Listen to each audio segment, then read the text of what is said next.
Hello student, एक बार फिर आप सभी का मैथ एंड सब में स्वागत है। आज हम बहुभुजों के अंतर्गत चतुर्भुजों के विभिन्न प्रकारों का अध्ययन करेंगे और उन पर आधारित कुछ सवाल समझेंगे। तो जैसे आप सभी जानते हैं कि बहुभुजों के अंतर्गत ही चतुर्भुज आते हैं। चतुर्भुज मतलब ऐसी आकृति जिसमें 4 भुजाएं होती हैं, उसे हम चतुर्भुज बोलते हैं। चतुर्भुजों के विभिन्न प्रकार में पहला प्रकार हम ले सकते हैं समलंब चतुर्भुज।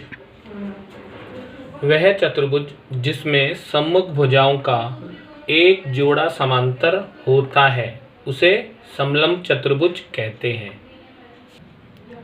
ABCD एक समलंब चतुर्भुज है। इसमें आपको दिख रहा होगा कि भुजा AB समांतर है CD के। इस तरह से सम्मुख भुजाओं का एक जोड़ा समांतर होने पर यह समलंब चतुर्भुज बनता है।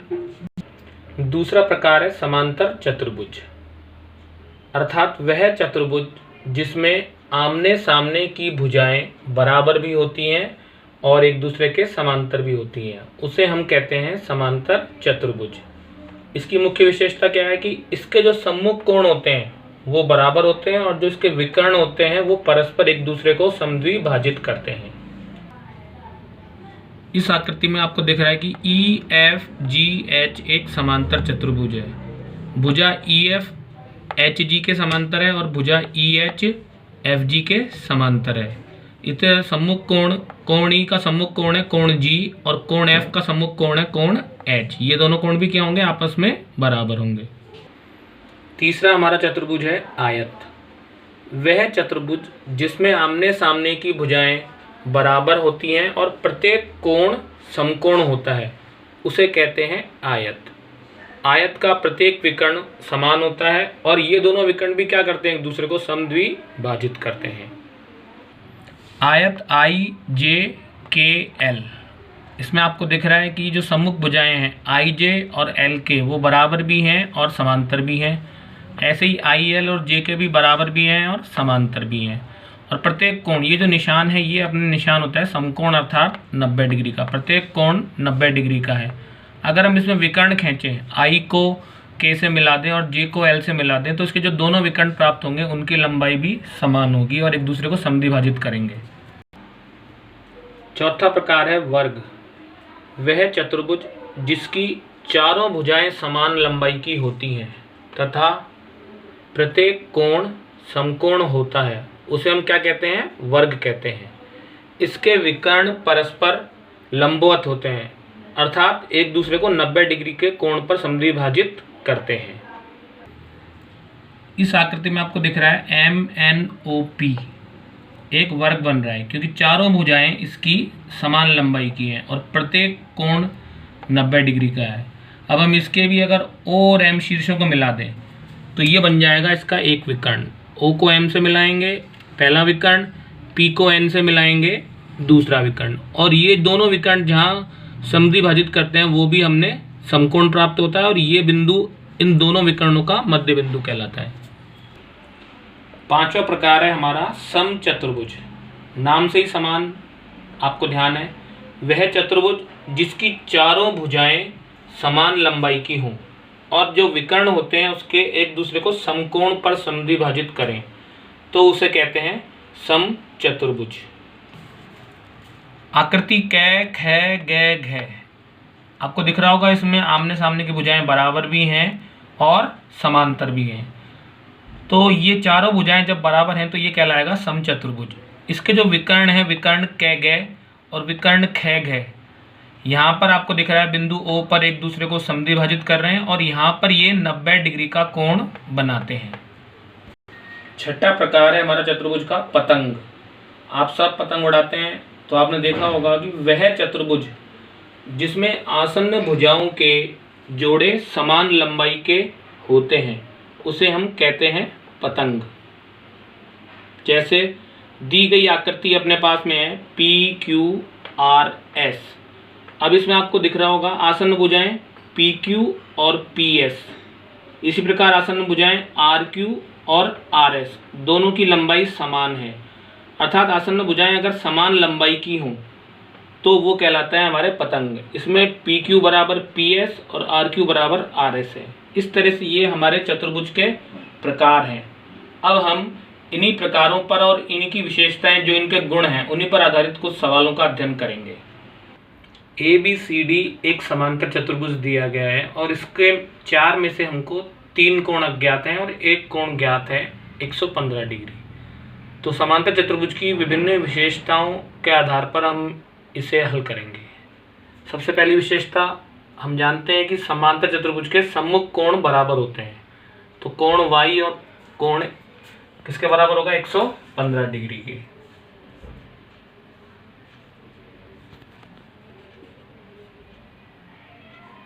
कोण C बराबर कोण A। इसके सामने इसका कारण लिखना पड़ेगा, सम्मुख कोण। तो लिख देंगे हम कोण C हमको दिया हुआ है y का और कोण A दिया हुआ है 115 डिग्री। इस तरह से ये पहला कोण ज्ञात हो गया हमें। अब दूसरा हमारा इसका विशेषता या गुणधर्म है कि जो समांतर चतुर्भुज होता है उसके आसन्न कोणों का योग 180 होता है। आसन्न कोण मतलब जो कोण एक ही भुजा पर बनते हैं वो कहलाते हैं आसन्न कोण।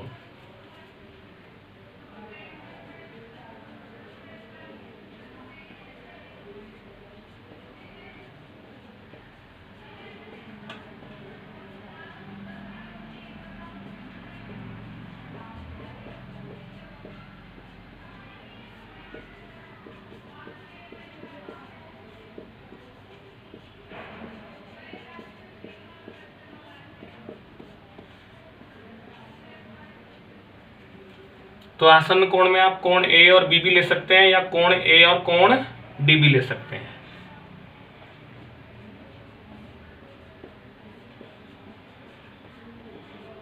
कोण ए प्लस कोण बी बराबर 180 डिग्री। कोण ए का मान है 115 डिग्री और कोण बी का मान है x। पक्षांतरण कर देंगे तो 180 डिग्री माइनस 115 डिग्री। तो 180 डिग्री में से 115 डिग्री घटा देंगे तो हमें प्राप्त हो जाएगा 65 डिग्री। तो पहला हमें y प्राप्त हुआ 115 डिग्री, दूसरा प्राप्त हुआ x 65 डिग्री। अब तीसरा कोण हमारा रह गया है z।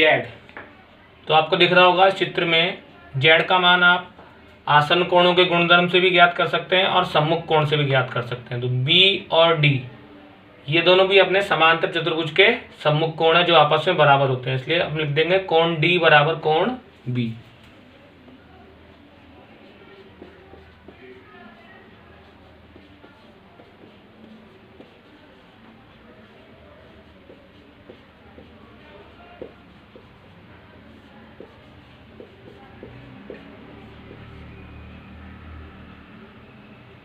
कोण D का मान है Z और कोण B का मान है X और हमने X का मान ज्ञात कर लिया है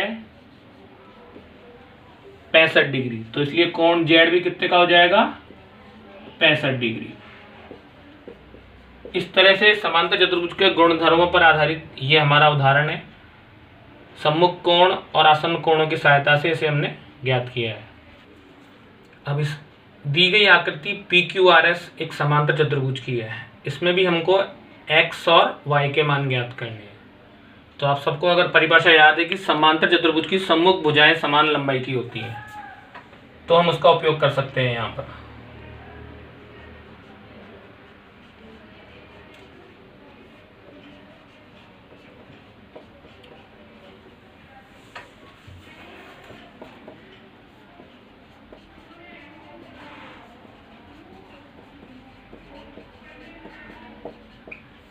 अर्थात PS की सम्मुख भुजा है QR। PS बराबर QR। PS का मान हमारा है 4x और QR का मान है 12। तो x बराबर आ जाएगा 12 जो संख्या गुणा में होती है वो दूसरे पक्ष में भाग में आएगी। 12/4 अर्थात 3। तो x का मान आ गया 3 सेंटीमीटर। इसी प्रकार दूसरी सम्मुख भुजा,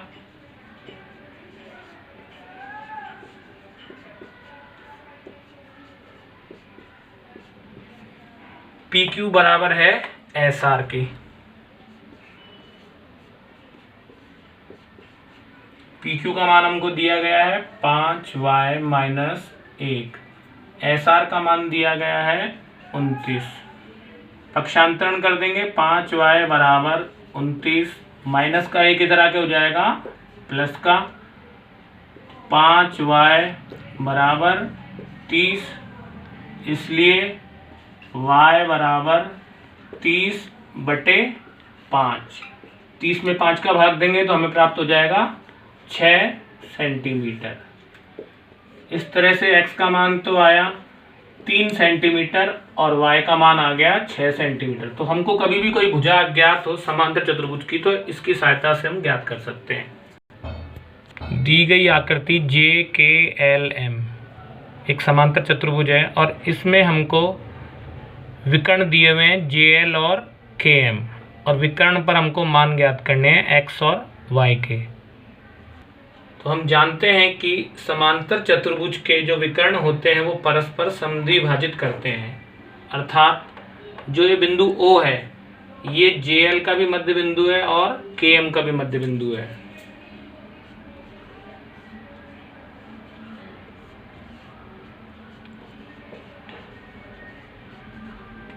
बिंदु O विकर्ण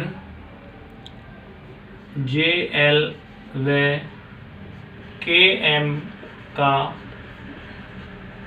मध्य बिंदु है।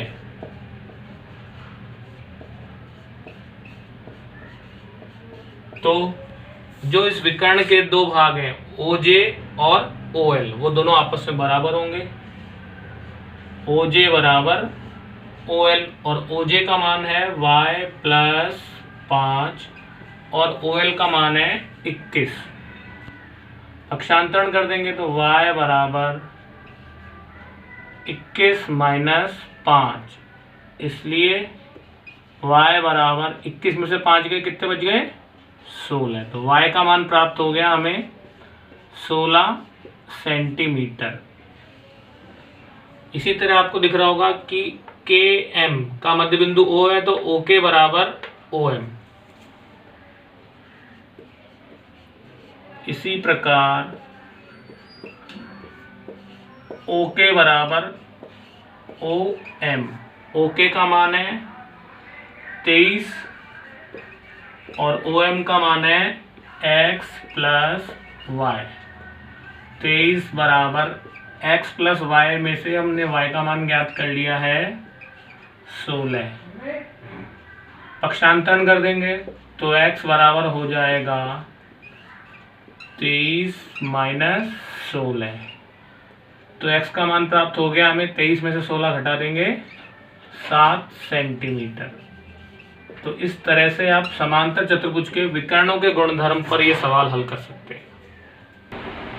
MNKP एक समलंब चतुर्भुज है।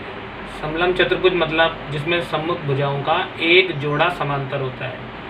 यहाँ पर आपको दिख रहा होगा MP समांतर है NK के। तो हमको x और y के मान ज्ञात करने हैं।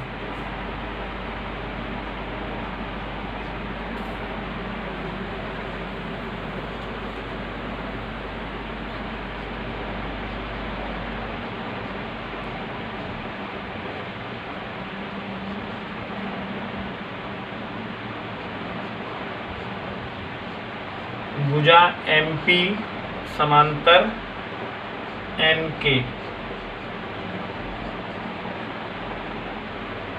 और जब दो समांतर रेखाओं को कोई रेखा काटती है तो उसको हम बोलते हैं प्रतिच्छेदी रेखा या तिर्यकछेदी रेखा। और समांतर रेखाओं के बीच में जब रेखा काट रही है तो उसके एक ही ओर के जो बनते हैं उनको बोलते हैं अंतःकोण युग्म, और उनका योग होता है 180 डिग्री।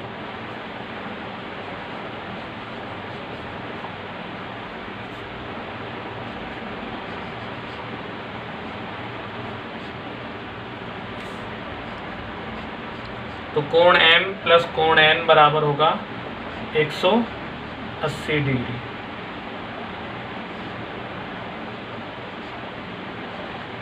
अंतःकोण युग्म।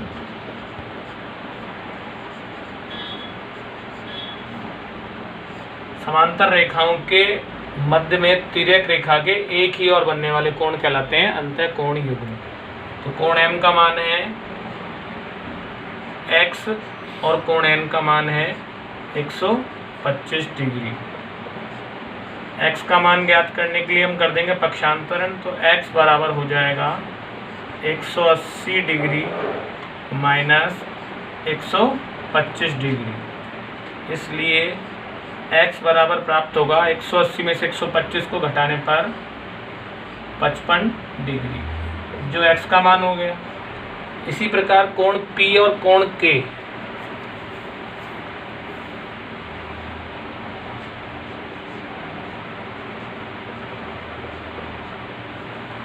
कोण P प्लस कोण K, ये दोनों भी समांतर रेखाओं के मध्य में बनने वाले एक ही ओर के कोण हैं, इसलिए ये भी होंगे अंतःकोण युग्म।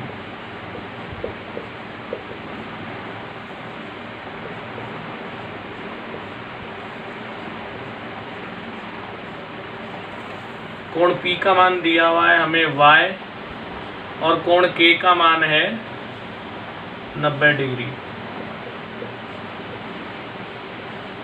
पक्षांतरण कर देंगे तो y बराबर हो जाएगा 180 डिग्री माइनस 90 डिग्री। इसलिए y का मान हो गया 90 डिग्री। तो इस तरह से समलंब चतुर्भुज में आपको ध्यान रखना है कि अगर हमें कोण नहीं दिए हुए हैं तो समांतर रेखाओं के जो रेखा काट रही है उनके एक ही ओर के अंतःकोण युग्म कहलाते हैं और उनका योग होता है 180 डिग्री। इसकी सहायता से हम ये कोण के मान ज्ञात कर सकते हैं। तो इस तरह से आज के लेसन में हमने पढ़ा कि चतुर्भुजों के प्रकार, उनकी विशेषताएं और उन पर आधारित कुछ सवाल। जो भी चित्रों वाले सवाल होते हैं चतुर्भुजों के, उनको करने से पहले हमें यह ध्यान रखना होता है कि हम अच्छी तरह से उनके गुण और विशेषताएं अपने दिमाग में रखें और उन्हीं के आधार पर सवाल हल करें। आपको यह वीडियो कैसा लगा, इसको लाइक करें, शेयर करें और सब्सक्राइब करें ताकि अधिक से अधिक लोगों तक इसका लाभ पहुंच सके। धन्यवाद।